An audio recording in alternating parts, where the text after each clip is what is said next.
in the middle of the Major Gifts Challenge. I'm Amy Eisenstein. If you're unfamiliar with the challenge, check out the introductory video here. In the last video, you learned how to determine an ask amount. Once you've determined that amount, you want to ask for it with confidence. There's an old adage that teaches you the basics.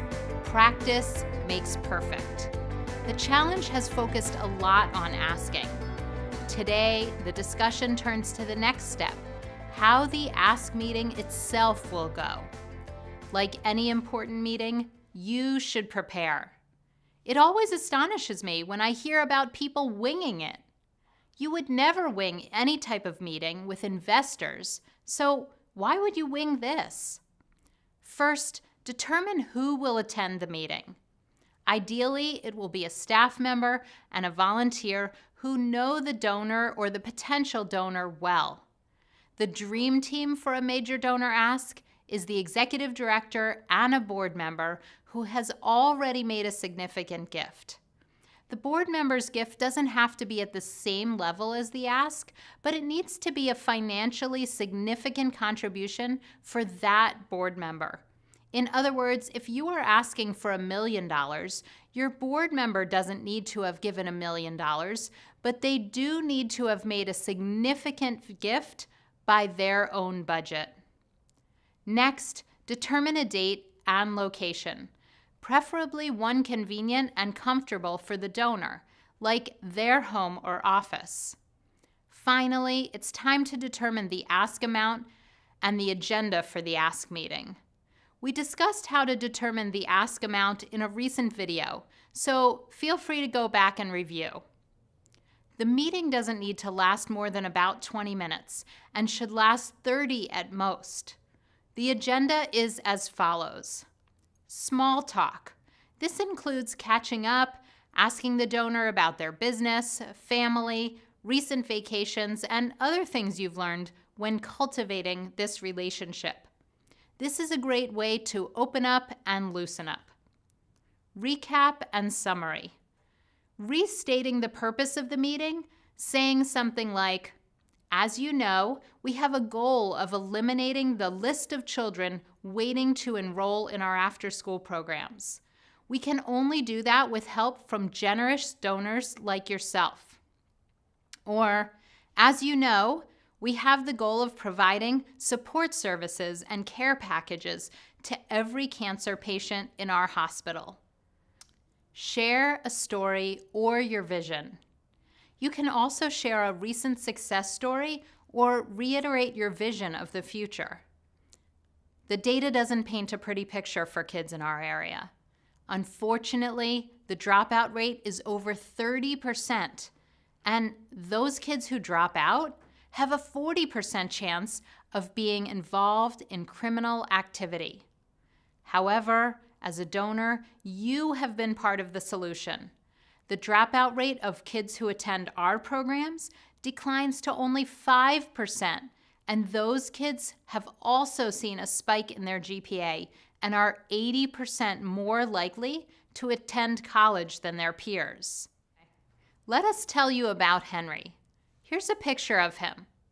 Henry came from a single-parent home on welfare. He would have been a latchkey kid, likely to get mixed up with gangs or drugs, but after 4 years in our programs, Henry is on track to graduate next year and is planning on applying to college. Now ask for questions or concerns. Ask the donor if they have any questions or concerns so far. We're here today to ask you for your support, but before we do, we'd like to ask if you have any questions about the programs or services. Ask for specific level of support. Ideally, the board member will say something like, I am here today because the kids mean the world to me.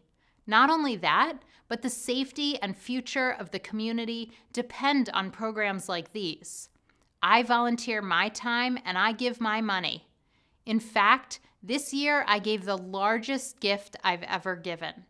We're here to ask you to consider a big gift too.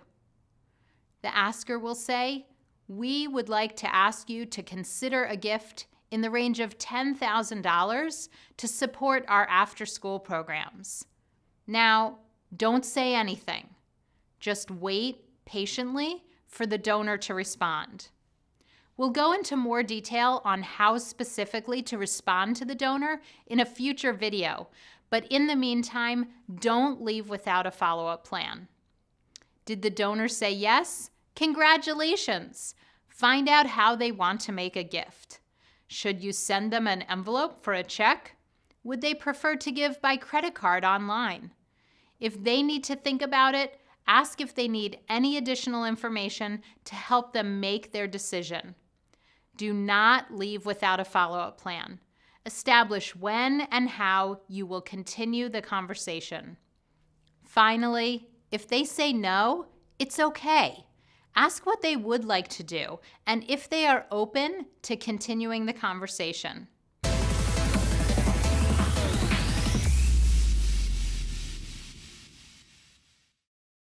Step 1. If you have not already done so, schedule a time and a place to meet with your donor to ask for a gift. Remember, the donor's comfort is paramount in determining the location. Their home or office is ideal. Step 2. Get together with anyone else going to the ask meeting and prepare in advance. Who will say what? Role play the ask. Practice what you will say if the donor says yes, no, or maybe. Determine who is responsible for asking and for making sure you have a follow-up plan for each possible answer.